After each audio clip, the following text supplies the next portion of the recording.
जय हिंद, भारत माता की जय। आप सभी के लिए बहुत बड़ा न्यूज़। बिहार एसटीटी 2025 का फॉर्म जो भविष्य में 9वीं 10वीं और 11वीं 12वीं में बिहार में शिक्षक बनना चाहते हैं और एसटीटी पास करेंगे तभी आप बिहार में बीपीएससी के माध्यम से शिक्षक बनेंगे।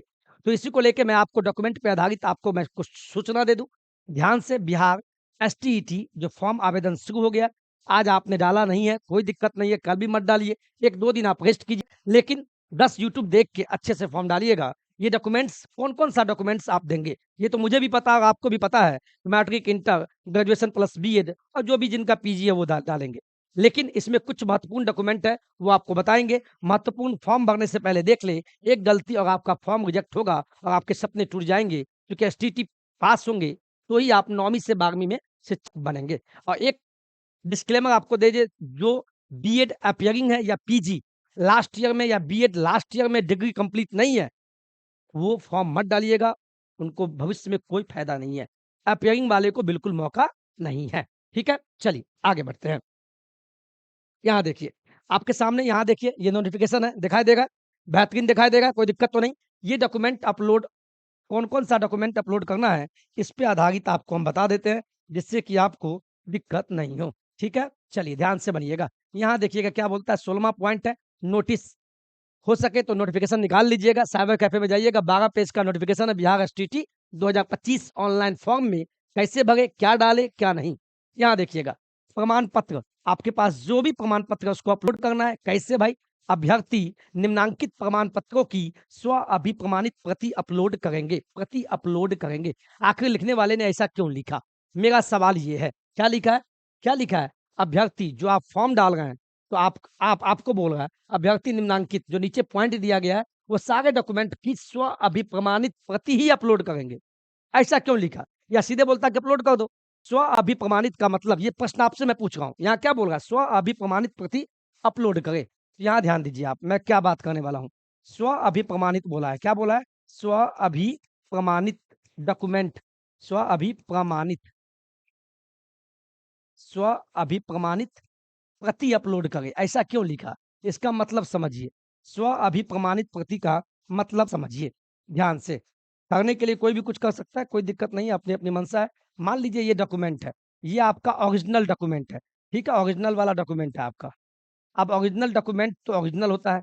कुछ लोग बोलेंगे सर सारे ओरिजिनल अपलोड कर देते हैं, कोई दिक्कत तो नहीं? बिल्कुल दिक्कत नहीं होना चाहिए, कोई दिक्कत नहीं होगा। लेकिन नोटिफ़िकेशन में दे दिया है, स्व अभिप्रमाणित ही अपलोड करें। इसका मतलब हुआ आपके पास जो ओरिजिनल है, आप साइबर कैफ़े चले जाना, जो आपका फॉर्म डालेंगे, इसका फ़ोटोकॉपी, इसका फ़ोटोकॉपी निकालेगा सारे डॉक्यूमेंट का, 10th 12th graduation plus BEd जो भी है, आवासीय जाति, इस ओरिजिनल का फ़ोटोकॉपी, ये फ़ोटोकॉपी निकाल देगा। ये जो फ़ोटोकॉपी आएगा, ठीक है? ये जो फ़ोटोकॉपी होगा, इस पे आपका मान लीजिए कोई मैट्रिक का, ये 10th का सर्टिफ़िकेट है, 10th का ओरिजिनल है, इसका फ़ोटोकॉपी निकाला, सेम निकलेगा।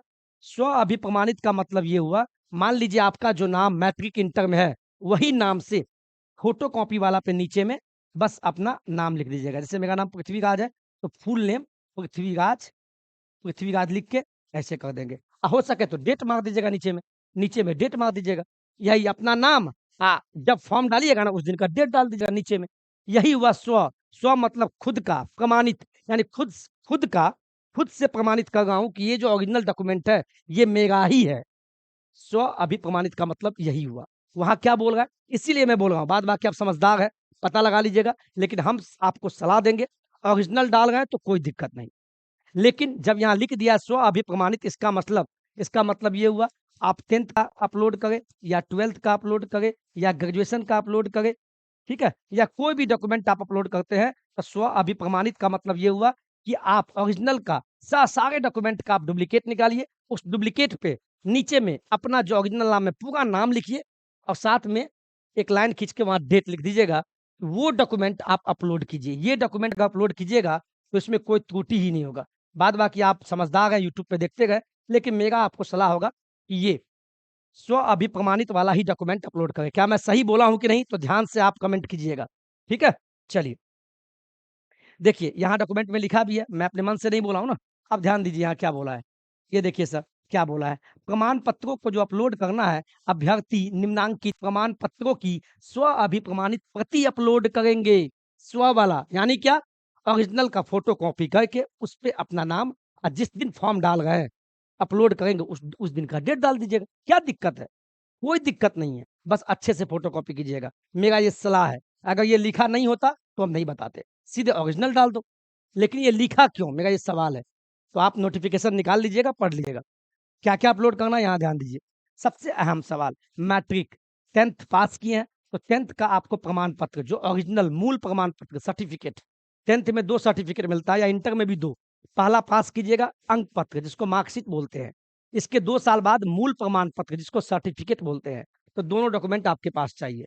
दूसरा, इंटर में भी ऐसे ही होगा, प्रमाण पत्र यानी सर्टिफिकेट साथ में अंक पत्र दोनों चाहिए। बीएड किए, सॉरी स्नातक किए होंगे, ग्रेजुएशन किए होंगे, इसका भी प्रमाण पत्र और साथ में अंक पत्र दोनों चाहिए। और जो पीजी के आधार पे है स्नातकोत्तर, उनको भी प्रमाण पत्र और साथ में अंक पत्र चाहिए।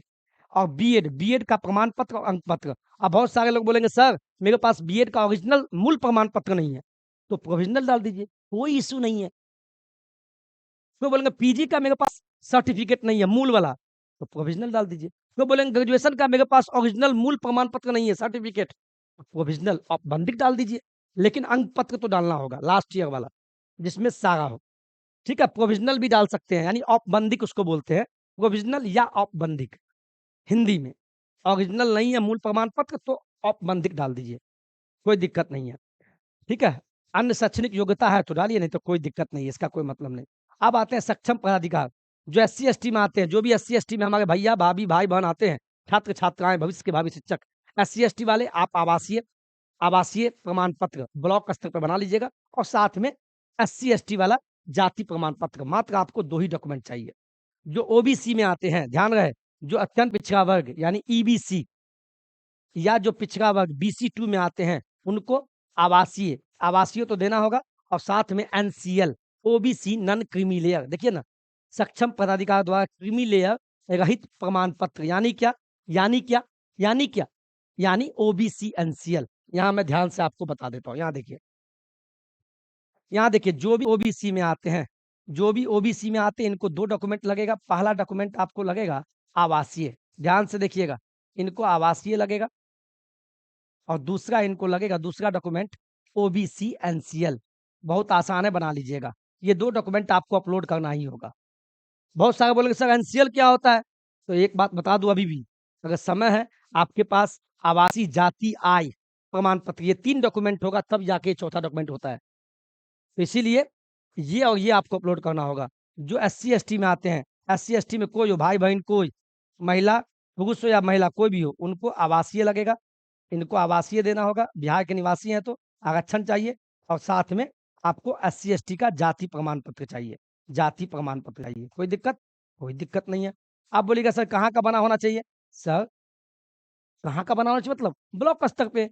आप जिस भी ब्लॉक में आते हैं, जिस भी ब्लॉक पे, और पता है ब्लॉक स्तर पे अभी कौन बनाता है? RO, revenue officer. किसी का भी बना हो आपका, उससे मतलब नहीं, ब्लॉक स्तर पे या एसडीओ लेवल कोई भी हो, आप डाल दीजिए, कोई दिक्कत आपको नहीं है। ठीक है, चलिए। और जो ईडब्ल्यूएस में आते हैं, तो ईडब्ल्यूएस प्रमाण पत्र दे दीजिएगा, आवासीय के साथ ईडब्ल्यूएस दे दीजिएगा, कोई दिक्कत? चलिए, अब एक एक प्रश्न ये भी आता है, यहाँ देखिए, एक प्रश्न ये भी है, यहाँ देखिए क्या दिया है, जो भी हमारे महिला साथी है, ध्यान दीजिएगा, जो भी बहन है, आरक्षण का दावा करने वाली विवाहित महिलाओं की जाति अद्यतन क्रीमी लेयर रहित प्रमाण पत्र उनके पिता के नाम एवं पता से निर्गत होना चाहिए। जो भी बहन की शादी हो गई, मान लीजिए आप 38 जिला में किसी जिला से होंगे, आपका कहीं किसी जिला में शादी हो गया, कहीं चले गए हो, आप बिहार की बेटी है, तो आप आवासीय, मान लीजिए आप ओबीसी की बेटी है, तो आप अपना आवासीय और ओबीसी एनसीएल पिता के नाम और पिता के एड्रेस से ही निकाल लेना।